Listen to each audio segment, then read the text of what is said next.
but I just tried my luck and I cold mailed him. And okay. interestingly, after like around 20 days, he responded back. बहुत बड़ी चीज थी कि obviously. Directly CEO ने respond back किया and process started वहां से. Smart India hackathon का एक फॉलो अप था जो यूनेस्को इंडिया अफ्रीका हैकाथॉन था, उसके लिए नॉमिनेट हुआ among 200 Indians all over, and उसमें अफ्रीकन्स भी आए थे. लाइक उसमें खुद वाइस प्रेसिडेंट ऑफ इंडिया आए थे वाओ. अवार्ड सेरेमनी में. शुरू करते हैं उत्कर्ष के इंट्रोडक्शन से. Over to you Utkarsh. Sure. So hi guys. So this is Utkarsh and currently मैं fourth year undergraduate हूँ at Ramesh Institute of Technology Bangalore. So मैं अभी SD intern हूँ Grow में, and apart from that I've been a 6 months intern at ShareChat. उसके पहले I was an R&D intern at Samsung.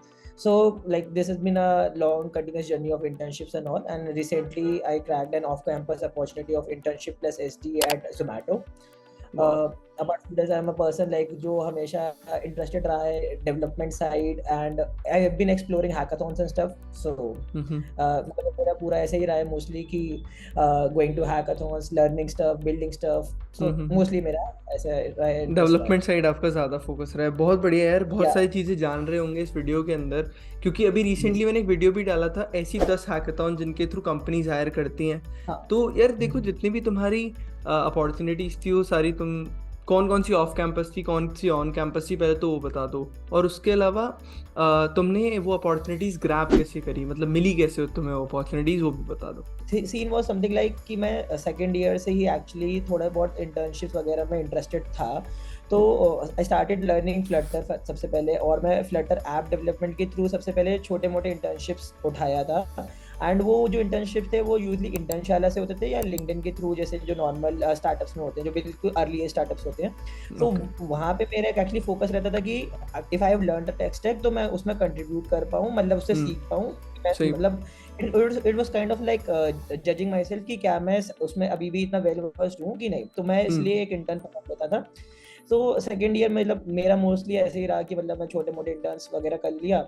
फिर जब third year आया तो थर्ड ईयर से मुझे कॉलेज में ही एक प्रिज्म प्रोग्राम होता है जो सैमसंग कराता है, तो उसके थ्रू R&D इंटर्नशिप मिली थी सैमसंग में, which was like around 6 to 7 months का एक प्रोग्राम है जिसमें आपका 4 लोग का टीम होता है, एंड उसमें आप एक प्रोजेक्ट करते हो under Samsung mentors and your college mentors. So वो एक काफी अच्छा एक्सपीरियंस था क्योंकि उसमें मेरा फ्लटर का नॉलेज यूज हो गया था, because we made an app basically where we integrated the Samsung का जो बिक्सबी का गूगल, जैसे गूगल असिस्टेंट होता है वैसे सैमसंग का ही बिक्सबी असिस्टेंट था, उसको इंटीग्रेट करके एक प्रोजेक्ट था बेसिकली. तो वो बेसिकली था कि आप रीड अलाउड कर पाओ किसी भी PDF को वगैरह या फिर किसी वेबसाइट को for let's say blind people और रिसर्च वर्कर्स के लिए. तो वो एक प्रोजेक्ट था, and actually we went on winning the certificate of excellence also उसमें. फिर उसके बाद एक ऐसा आ गया था कि now I am much interested in startups and all. तो मेरा ऐसा था कि यार एक अच्छा इंटर्नशिप करना ही है ताकि एक रेज्यूमे को बूस्ट दे पाऊँ. तो फिर what I did is like start applying through LinkedIn, and मेरा मतलब बहुत रहता था कि मैं नेटवर्किंग करूँ, लोगों से बातचीत करूँ और किसी भी तरह कहीं ना कहीं से मतलब लेके आऊँ अपॉर्चुनिटीज. सो शेयरचैट में एक्चुअली ऑफ कैंपस जो HR थी उनने पोस्ट किया था. मैं उनसे काफी टाइम से एक्चुअली बोल रहा था कि जब भी कुछ शेयरचैट में निकले तो आप प्लीज मुझे बताइएगा. तो उन्होंने ऐसे स्पेसिफिकली मेरे को नहीं बताया, उन्होंने लिंक्डइन पोस्ट कर दिया था, and there were only 2 openings जो इंटरनली निकली थी. तो एक्चुअली जब तक मैंने वो पोस्ट देखा भी था तब तक actually there were around 200 likes, और जब मैंने टेक्स्ट किया तो कोई चांस नहीं था लगभग कि मेरे को वो अपॉर्चुनिटी मिलेगी. Kept on texting her, like मुझे याद है 11 बजे सुबह से टेक्स्ट करना चालू किया था, बीच बीच में 2 बार मैं, एक बार 4 बजे टेक्स्ट कर दिया, 5 बजे मतलब पीछे से पड़ गया था मैं. मेरा थोड़ा सा है कि चीज आपको चाहिए तो आपको जाना पड़ेगा, चीज आपके पास आएगी नहीं. तो मेरा ऐसा रहता है कि मैं अगर अपॉर्चुनिटी चाहिए तो I will just keep on asking. So वही था कि मैं रात के 11 बजे तक उनको टेस्ट किया. एट 11:30 अराउंड नाइट में उन्होंने कहा कि रात के 2 बजे से पहले अगर टेस्ट दे सकते हो तो बताओ. तो मैंने फिर कहा कि मैं तैयार हूँ देने को. तो रात को लिटरली मैंने 12 बजे के बाद वो शेयरचैट का टेस्ट दिया था, और वो शेयरचैट का टेस्ट जब मैंने रात को 12 बजे दिया था उसके बाद अगले दिन मेरे को आ गया था कि you R be shortlisted for interview वगैरह. तो फिर वो प्रोसेस वहां से हुआ, तो शेयरचैट में इंटर्न मिल गई, फिर 6 months किया. फिर एक्चुअली शेयरचैट का थोड़ा पॉलिसी रहता है कि they give PPO only at the graduation. So फिर वहां से भी अभी थोड़ा शेयरचैट में सीन हो गया ले ऑफ वगैरह का. So I started looking for other opportunities. तो एक्चुअली मेरा शेयरचैट में जब हुआ था तो मेरा ग्रो में उस समय ही हो गया था, पर वो फ्रंट एंड डेवलपर के लिए हुआ था, और शेयरचैट में मुझे बैक एंड डेवलपर में मिल रहा था. तो I went with ShareChat because वो वर्क फ्रॉम होम भी दे रहे थे, मुझे कॉलेज के साथ मेंटेन करना था, एंड ग्रो में ऑफिस जाना था. तो कॉलेज अलाउ नहीं करता क्योंकि इंटर्नशिप करना उस समय। तो मेरे ग्रो में एक्चुअली कॉन्टेक्ट ऐसे बने थे कि मैं एक हैकाथॉन में गया था जो ग्रो स्पॉन्सर किया था एक्चुअली। तो ग्रोस ने मेरे को फ्रंट एंड वाली इंटर्नशिप वहाँ से दे दी थी, मतलब उसके भी 3 राउंड हुए थे। तो उसका भी मैंने एक एक्चुअली मीडियम आर्टिकल पूरा लिखा था कि how I got opportunity eight grow. But फिर मैंने ज्वाइन नहीं किया था because of work from home का सीन जो था, मतलब जो मिल रहा था शेयर चैट का, वो वहाँ नहीं था। And second thing was I was more interested in back and development उस समय। तो वंस इट वाज डन, तो when the last month of ShareChat internship was going on, I started again looking for opportunities, and this time I again contacted people at Zomato, FamPay, मतलब मुझे crate इन सब से भी आए थे calls, but वही था कि कुछ क्रैक हो रहे थे, कुछ नहीं हो रहे थे। तो एट दैट टाइम ग्रो फिर आया था वापस, मतलब क्योंकि मैंने बात किया था अपने जो मेरे से पॉइंट ऑफ कॉन्टैक्ट थे उस समय। तो what he did is like he told कि आपको फ्रंट एंड ही मिल सकता है फिर से, बट आई रिक्वेस्टेड मच कि यार नहीं, सीन क्या है कि मैं 6 महीने कर लिया हूँ, अब आई वांट अगेन कि मुझे बैक एंड ही मिले। तो एक्चुअली उसमें भी कहोगे तो थोड़ा ऐसा सीन था कि उस समय ग्रो केवल ऑन कैंपस ही बैक एंड डेवलपर्स हायर कर रहा था, ऑफ कैंपस नहीं कर रहा था। But actually they went ahead with my resume and they sent it to a manager and they actually found me like a good fit. And फिर उसके rounds हुए and I cracked that opportunity. उसके अलावा मतलब on campus चल रहा था, तो उस समय मेरा HP में हो गया था। It was intern plus FT, but actually I dropped that offer because मैं वही startups वाला सीन था, and वही था कि फिर से HP में R&D internship थी, तो I was not much interested that time. तो I went ahead with Grow. I dropped my on campus offer. तो I was doing this, but फिर वही सीन आ गया कि थोड़ा मार्केट ऐसा चल रहा है अभी कि layoffs and all. So मेरे को लगा कि एक FT ऑफर चाहिए. So again this time the Zomato story was very interesting. हुआ क्या था कि Zomato में इफ यू गो एंड सी, तो दीपेंद्र गोयल जी जो हैं CEO है, उनने ही मतलब पोस्ट किया था कि he is hiring for around 800 open positions at Zomato, and उसमें कहीं भी लाइक SD1 का पोजीशन है नहीं, वो केवल SD2 और हायर लाइक टेक लीड वगैरह की पोजीशंस हैं। But I just tried my luck and I cold meld him, and interestingly after like around 20 days he responded back, and it was like something बहुत बड़ी चीज थी कि directly CEO ने respond back किया एंड प्रोसेस स्टार्टेड वहां से। And उसका 3 राउंड्स थे एंड लास्ट राउंड खुद CTO ने लिया था एंड इंटर्न प्लस FT दिया। उन्होंने एक्चुअली इंटर्न इसलिए दिया क्योंकि मैं कर रहा हूँ अभी ग्रो में, तो उनने इसलिए इंटर्नशिप भी कंपलसरी कर दी इसीलिए। सो अभी यही सीन है कि एक इंटर्न प्लस FT उन्होंने Zomato से दिया है। भाई साहब बहुत ही अमेजिंग स्टोरी, बहुत ही अमेजिंग जर्नी, मेरे को मजा आ गया।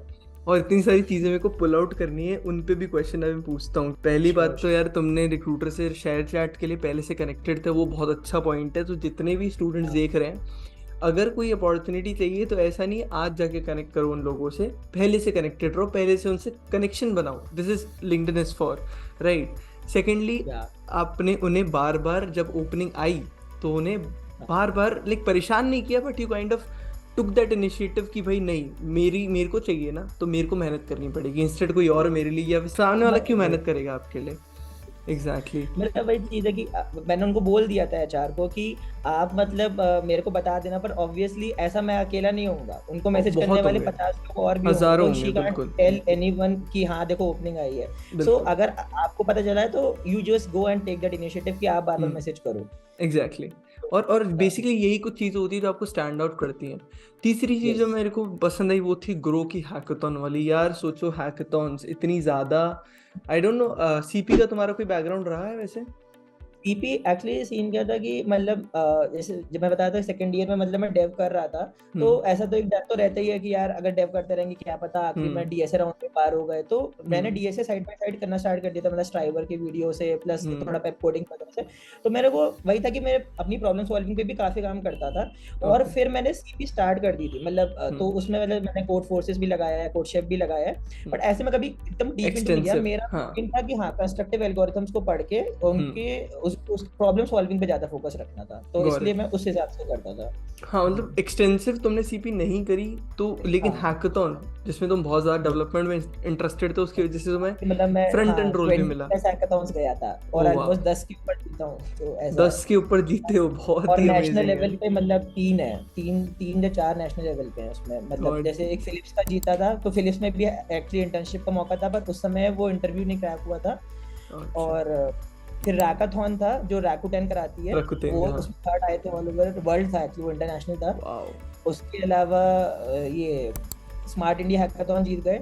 स्मार्ट इंडिया हैकाथॉन का एक फॉलो अप था जो यूनेस्को इंडिया अफ्रीका हैकाथॉन था, उसके लिए नॉमिनेट हुआ among 200 Indians all over, and उसमें अफ्रीकन्स भी आए थे, and it was under like उसमें खुद वाइस प्रेसिडेंट ऑफ इंडिया आए थे अवार्ड सेरेमनी में। वो काफी मतलब काफी अच्छा जर्नी था हैकाथॉन्स का, तो काफी इंटरेस्टिंग अभी भी जाता है जैसा ही। हाँ मतलब ये तो बहुत ज़्यादा अमेजिंग सी एक्सपीरियंस है यार कि इतनी सारी हैकाथॉन जीतना और उनसे इतनी अमेजिंग अपॉर्चुनिटीज़ क्रैक करना, बहुत ही ज़्यादा इंस्पायरिंग। और यार जितने भी स्टूडेंट्स हैं जो कि हैकाथॉन को आज की तारीख में भी बहुत अंडर रेटेड है हैकाथॉन्स, लेकिन जो अपॉर्चुनिटीज़ आपको दिख रहा होगा यार, मतलब I don't have to explain again, right. So let's move on to our next question, जो कि है यार जो जोमेटो था तुम्हारा ऑफर, हम जोमेटो की बात करते हैं, उसका जो हायरिंग प्रोसेस था वो किस हिसाब से था? तुम्हें इंटरव्यू अपॉर्चुनिटी तो मिल गई, तुम्हारी डायरेक्ट इंटरेक्शन हो गई सीईओ से, उसके बाद क्या प्रोसेस था? या सो उसका कुछ ऐसा प्रोसेस था कि सो आफ्टर मतलब उनके रिवर्ट करने के बाद लाइक द एचआर रिवर्टेड कि आप मतलब आप बता दो कि आपका स्लॉट वगैरह आपको बुक करना है। तो मैंने अपने कन्वेंस बेसिस में इन ऑफिस इंटर्नशिप रहता है, तो मैं यूजली लाइक वीक फ्राइडे को करवाया अपने सारे इंटरव्यूज। तो जैसे कि उनका जैसे पहला राउंड था तो इट वाज मोस्टली कि it was taken by SD3 at Zomato, and उस पर मोस्टली जैसे था कि आप जैसे मैं गया था इंटरव्यू में, तो सबसे पहले ही she started with my introduction and उसके बाद अराउंड द प्रोजेक्ट्स। तो मतलब जैसे कि मेरा प्रोजेक्ट था तो आपने क्या उसमें कंट्रीब्यूशन किया, एज अ टीम क्या कंट्रीब्यूशन था, क्या आपको फेस कर रहा है डिफिकल्टीज वगैरह, और आपने जो फीचर बनाया तो लेट्स से अगर उस फीचर को आपको थोड़ा स्केल करना हो तो आप कैसे करोगे, मतलब ऐसे सब सवाल थे। क्योंकि मेरा वही था कि डेव साइड ज़्यादा रहे तो वो प्रोजेक्ट्स देख के और इंटर्नशिप्स देख के वो भी उसी पे ज़्यादा फोकस रहे। इसके अलावा सिंस जोमेटो मतलब ऐसा रहता है कि जोमेटो का मेजर फोकस होता है आपके DBMS पे और DSA पे जितना, मतलब क्योंकि मैंने एक्चुअली जोमेटो का प्रोसेस पहले भी कर रखा था, उस समय मेरा हुआ नहीं था, दिस टाइम इट हैपेंड। तो आई न्यू कि उनका प्रोसेस थोड़ा DSA और DBMS पे रहता है। तो DSA का एक सवाल था जो एक्चुअली मैंने इस पे भी एक मीडियम आर्टिकल लिखा हुआ है, सो उसमें वो क्वेश्चन मैंने मेंशन किया है। तो मैं वो सारे मीडियम आर्टिकल्स है ना, मैं डिस्क्रिप्शन में भी डाल दूंगा ताकि बच्चे वापस उसे रेफर कर सकें। हाँ आगे। उसके अलावा लाइक उनने क्या पूछा था मुझसे कि आपने इंटर्नशिप में, तो एक्चुअली मेरा जो शेयर चैट का प्रोजेक्ट था, मतलब ऐसे ऐसा एक पर्टिकुलर प्रोजेक्ट नहीं था शेयर चैट में, क्योंकि मैं प्रोडक्ट टीम के साथ काम करता था तो प्रोडक्ट रिक्वेस्ट आते रहते थे। बट एक टेक टास्क होता है हमारा, मतलब बेसिकली जैसे कहते हैं कि आप अगर एक प्रॉपर इंजीनियर बनना चाहते हो तो आप टेक टास्क ज्यादा करो, जिससे कि आपको कोर नॉलेज मिलती है कि बैक ऑफ द चीजें क्या चल रही हैं। तो मेरा भी एक टेक टास्क था वहाँ पे, तो उसको मैंने थोड़ा इलेबोरेट करके अच्छे से समझाया, एंड दैट वाज एक्चुअली जो बहुत पसंद आया था उनको। जो बेसिकली अराउंड क्यूबरनेटिस और डेवऑप्स वाला काम था, तो that was something they liked lot. And उसके अलावा दे आस्क्ड मी कि मेरे जो एक प्रोजेक्ट था उसका उनने मुझसे स्कीमा स्ट्रक्चर बनवाया था कि आप इसका स्कीमा बताओ कि लेट्स से आपका यूजर होगा तो उसकी क्या क्या फील्ड्स रखोगे आप, और फिर उसके बेसिस पे हमने SQL क्वेरीज लिखवाई थी उससे इंटरव्यू में। तो ये मेरा पहला राउंड था। तो इट वेंट गुड एक्चुअली, मतलब आपको इंटरव्यू देने के बाद खुद ये कॉन्फिडेंस आ जाता है बेसिकली कि हाँ ये होने वाला है कि नहीं होने वाला है। तो वही एक था कि अच्छा लगा था interview, it was very interactive both and से। और जोमेटो का थोड़ा ये भी रहता है कि यूजुअली आपके से इंटरव्यू थोड़े सोफिस्टिकेटेड रहते हैं, इंग्लिश वगैरह में बात करते हैं, बट जोमेटो में आप दोगे तो आपको लगेगा कि they are very chill people, मतलब वो हमेशा हिंदी में बात कर लेंगे आपसे पूरे इंटरव्यू में। तो ये काफी सही लगा था कि वन ऑन वन कन्वर्सेशन थी, कभी ऐसा नहीं लगा कि अकेले आप ही बात कर रहे हो। Okay. उसके बाद सेकंड जो राउंड था वो बेसिकली अगेन इंजीनियरिंग मैनेजर के साथ था, एंड वो भी जो इंटरव्यू था वो भी स्टार्टिंग में ही उन्हें पहले क्लियर कर दी थी कुछ चीज़ें कि क्या क्या चीज़ों पे वो जज करेंगे, लाइक प्रॉब्लम सॉल्विंग पे, फिर थोड़ा कोर सब्जेक्ट्स पे, एंड फिर उनने पूछा था कि लोकेशन वगैरह का भी थोड़ा है, क्योंकि since I am from Bangalore and Zomato is Gurgaon, तो ये चीज़ भी स्टार्टिंग में उन्होंने क्लियर करी थी। उसके अलावा या so it started with something like कि देयर वर 2 DSA क्वेश्चंस बस बेसिकली, एंड उसके अलावा मतलब जो 2 DSA क्वेश्चंस थे, उसके अलावा there were mostly questions around कि आपको बेसिक SQL क्वेरीज आती हो, और क्या कहते हैं some questions were there around मतलब प्रोजेक्ट्स एंड इंटर्नशिप, मतलब बेसिकली ऐसा आई टोल्ड कि जोमेटो का मेजरली जो रहता है वो DBMS प्लस DSA रहता है, तो they don't focus much on even operating system और कंप्यूटर नेटवर्क्स, बट ऐसा नहीं है कि आप ना पढ़ो, क्योंकि अदर कंपनीज में तो वो जरूरत पड़ेगी। राइट। हाँ, तो और लास्ट राउंड जो था वो जो CTO के साथ था, इट वाज जस्ट अराउंड की कंपनसेशन का डिस्कशन एंड लोकेशन का, तो it was not much. Got it. तो जो तुम्हारा प्रिपरेशन टाइम था उसमें तुमने कौन कौन से रिसोर्सेज यूज करे, क्या प्रिपरेशन स्ट्रैटेजी यूज करी थी? So like it was a continuous journey, मतलब ऐसा पर्टिकुलर किसी कंपनी को लेके कभी नहीं चला कि हाँ इस कंपनी का है। तो सबसे पहले जैसे कि अगर बात करें तो जो नॉर्मल डीएसए प्रिपरेशन है, बिकॉज आपको डीएसए हर कंपनी के लिए एटलीस्ट चाहिए, मतलब प्रॉब्लम सॉल्विंग स्किल्स चाहिए। तो उसके लिए जो बेस्ट रिसोर्सेज मेरे को लगे थे वो पेप कोडिंग के थे। बेसिकली स्टार्टिंग में पेप कोडिंग जब आया था तो they had a really good content और मैंने उसको ही काफी प्रेफर किया था। फिर I started following take you forward by Striver and all. इसके अलावा मतलब if you talk about core subjects तो मेरे को बेस्ट लगे थे एक्चुअली लव बब्बर भैया के ये ऑपरेटिंग के ऑपरेटिंग सिस्टम के, ये दोनों में काफी बेस्ट थे। कंप्यूटर नेटवर्क वो समथिंग जो मैं थोड़ा कम पढ़ पाया था बिकॉज वो हमारा थोड़ा लॉकडाउन में चला गया था तो कॉलेज में भी कवर नहीं हो पाया था। तो उसके लिए मैं थोड़े थोड़े जीएफजी के आर्टिकल्स को रेफर किया था। तो this was how I prepared for core subjects and EBMS. बाकी प्रोजेक्ट्स वगैरह मेरे कभी ऐसे इशू नहीं है कि मुझे स्पेसिफिकली कोई प्रोजेक्ट बनाना है सोच के, वो एक्चुअली सारे हैकाथॉन से कवर हो गए। तो that was the main use case कि मतलब आप हैकाथॉन में जाते हो, आपका प्रोजेक्ट बनता है और आपके पास वो हैकाथॉन में जाते हो तो प्रोजेक्ट बनाते हो तो आपके पास कहने के लिए रहता है कि हाँ इसका रियल वर्ल्ड यूज केस ये है, क्योंकि आपने एक प्रॉब्लम सॉल्व की होती है हैकाथॉन में बेसिकली। तो इसलिए that was the thing which always kept me at मतलब एक एज दी मेरे को कि मेरे को कभी प्रोजेक्ट ऐसे सोच नहीं बनाना कि आओ 4 लोग पकड़े और बैठ के एक प्रोजेक्ट बना रहे हैं, वो कभी नहीं हुआ कि हम सोच रहे हैं कि हाँ अब हम वीकेंड पे प्रोजेक्ट बनाएंगे, ऐसा नहीं। 3 दिन के हैकाथॉन में गए, 2 दिन के हैकाथन में गए, प्रोजेक्ट बन गया, बस ऐसा रहता था। एंड जो बेस्ट को रख लेते थे हम अपने रिज्यूमे के साथ। बहुत ही अच्छा पॉइंट या सो मतलब हैकाथॉन की वजह से प्रोजेक्ट्स कवर होते रहे, डीबीएमएस वगैरह कोर सब्जेक्ट्स वगैरह जो थे डीएसए वगैरह वो अपने साइड बाय साइड करते रहे। हाँ तो जब लाइक ऑन कैंपस प्लेसमेंट्स वगैरह आए थे, थोड़ा एक होता है ना वो आने लग जाता है, एटमॉस्फेयर बिल्ड होने लगता था, तो तब उस समय थोड़ा एक्टिव हो गए थे। तो कोड फोर्सेस पे कॉन्टेस्ट तो थोड़ा पहले भी दे रहे थे, वो भी देने लग गए थे। और उस समय जब ऑन कैंपस की बारी आती तो लीड कोड पे लगातार दे रहे थे कॉन्टेस्ट वगैरह जो संडे और सैटरडे होते हैं। तो उससे थोड़ा रहता है कि हाँ आप विद इन टाइम कंस्ट्रेंट आप क्या कर पा रहे हो कि नहीं, वो चीज थोड़ा डेवलप कर। उसके अलावा इफ यू टॉक अबाउट कि लेट्स से मेरे को जोमेटो में ही अभी करना था जब, तो मेरे लिए बेस्ट प्रिपरेशन रहती थी। अब आपको जैसे अचानक से कोई बोल देगा कि 2 दिन बाद आपका इंटरव्यू है, so you can't grasp everything and go right. So उस समय बेस्ट होता है कि आप आर्काइव्स ले लो, आर्काइव्स उठाओ। एंड टू बी ऑनेस्ट मैं बताता हूँ, जोमेटो में एक क्वेश्चन जो मेरा था वो आर्काइव से ही आया था, जो डीएसए का एक क्वेश्चन था सेकंड राउंड का, वो आर्काइव से ही आ गया था। तो और ये चीज सेम शेयरचैट में भी हुई थी, दोनों केस में हुई। शेयरचैट का भी एक क्वेश्चन आर्काइव से आया था इंटरव्यू में और जोमेटो का भी। तो इट्स ऑलवेज बेस्ट कि आप आर्काइव्स देखो। मतलब even I know this thing कि कंपनीज में ना एक दे फ्रेम सम क्वेश्चंस कि हाँ अगर ये थोड़ा एसडी लेवल पे है पूछेंगे, ये एसडी इंटर्न लेवल पे पूछेंगे। और मतलब मोस्टली ऐसा होता है कि या तो कंपनीज वही पूछ लेती हैं, घुमा भी दें तो फिर आप प्रिपेयर तो कर ही रहे हो, ऐसा रहता है। तो this is how I use हर कंपनी के लिए स्ट्रैटेजी प्रिपरेशन की। Utkarsh, last question actually, so what do you feel कि स्टूडेंट्स क्या मिस्टेक्स कर देते हैं जनरली, और जो तुमने भी की हो शायद, तो वो उसके बारे में थोड़ा बताओ कि क्या जनरली स्टूडेंट मिस्टेक करती हैं जो तुमने नहीं करी या फिर तुमने भी की थी बट यू नो ओवरकम दोस। एक तो मैं बताता हूँ जो मेरे खुद के पीयर्स का मैंने देखा और मेरे जूनियर्स का देखा है कि people actually underestimate themselves थोड़ा, कि उनको लगता है कि they are yet not ready for any interview. Even मेरे को लगता है कि अगर मैं कर सकता हूँ कोई भी कर सकता है, क्योंकि मेरे को भी हमेशा ये डर लगता था हमेशा कि यार मैंने कभी इतनी सीपी नहीं किया, यार मैं कैसे कर लूंगा।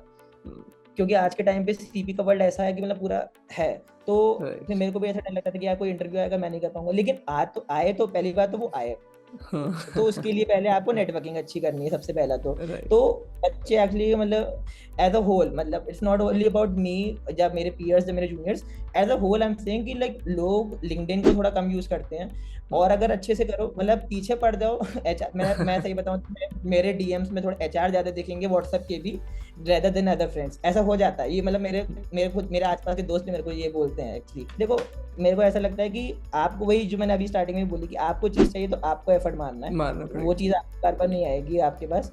तो मैं ऐसे बीच बीच में रैंडमली किसी भी एचआर को कॉल भी मिला देता हूँ, ठीक है थोड़ा सा सुन लूंगा, लेकिन एटलीस्ट ऐसा रहता है कि उनके दिमाग में भी रहेगी समवन इज देयर, नहीं होगी तो मैं फिर से डाल दूंगा, नहीं लाएगा तो। एग्जैक्टली। उसके अलावा एक मतलब ये नेटवर्किंग का एक चीज है, मतलब आप लिंक्डइन पे सबसे अच्छा है वो जब आप कनेक्शन भेजो तो ऐड नोट करके भेज दो, तो रेफरल लेने का सबसे अच्छा तरीका है। टू बी ऑनेस्ट अभी तक मेरा जो भी लगा है मैंने कभी भी किसी पे अप्लाई लिंक करके नहीं किया। सारे आप देखोगे ना तो देखो पहला एक हैकाथॉन से आया, एक आया एचआर से बात करके, एक आया कोल्ड मेल करके। तो अभी तक इसमें अप्लाई लिंक करने से कुछ फायदा ही नहीं हुआ, तो मैंने अप्लाई तो 20 जगह कर रखा होगा। तो रेफरल लेना, जब ये सब रेफरल डज वर्क, बट अभी तक तो मेरे केस में काम नहीं किया है, तो I am not really sure कि रेफरल, क्योंकि आज के टाइम पे सब लोग रेफरल ले रहे हैं, वो वाली बात हो गई है ना। तो बेस्ट है कि आप कोल्ड मेल ट्राई करो, आप लिंक्डइन पे लोगों से बात करके रखो, एचआर से अभी से कनेक्शन बना कर रखो, you never know when the opening comes up. तो एक सबसे बड़ी ये चीज है कि नेटवर्किंग का थोड़ा लैग है। इवन मैं अपने ट्रेनर्स को ये बोलता रहता हूँ कि अपना लिंक्डइन प्रोफाइल जितना अच्छा कर सकते हो करो, ठीक है। उसके बाद सेकेंडली थोड़ा रेज्यूमे का भी एक है कि लोग रेज्यूमे को थोड़ा कम भाव देते हैं, लेकिन बनाओ अच्छा, मतलब जितना अच्छा बना सकते हो। तो क्योंकि उसमें और अच्छे से प्रॉपर्ली सेक्शंस होने चाहिए, मतलब आपका पहले नाम है, फिर आपका कॉलेज वगैरह है, उसके बाद तुम्हारा रिज्यूमे भी हम डिस्क्रिप्शन में लिंक डाल देंगे उसका, तो जो भी देख रहे हैं उसको रेफर कर पाएंगे। हाँ, तो वही है, उसमें वर्क एक्सपीरियंस डालो, प्रोजेक्ट्स डालो, अचीवमेंट्स डालो, अगर कोई लीडरशिप का सेक्शन है वो भी डालो, जैसे मेरा भी मैंने डाल रखा है। तो भले वो लग रहा हो कि एक पेज में तो सब कैसे आएगा, लेकिन आ जाएगा, आप ठीक से मतलब फॉर्मेटिंग करोगे तो वही चीज़। बहुत ही सही, बड़ा मज़ा आया यार उत्कर्ष आपसे बात करके, एंड काफ़ी ज़्यादा लंबा वीडियो हो गया है, तो हम यहीं ख़त्म करते हैं इसको, ठीक है। और thank you for your time and really appreciate that. I hope जो भी सब देख रहे हैं उनको बड़ी हेल्प होगी, तो वीडियो को लाइक करना ना भूलें, और अगर कोई भी और डाउट रह गया तो प्लीज़ उत्कर्ष को जाके उनके लिंक्डइन पे उन्हें परेशान करें, और वीडियो को लाइक और सब्सक्राइब करना बिल्कुल ना भूलें। सारे लिंक्स आपको डिस्क्रिप्शन में मिल जाएंगे। कनेक्ट करना है लिंक्डइन से अगर उत्कर्ष से, तो आप वो भी लिंक आपको डिस्क्रिप्शन में मिल जाएगा। मिलते हैं ऐसे अगली किसी वीडियो में, तब तक के लिए बाय बाय, टेक केयर।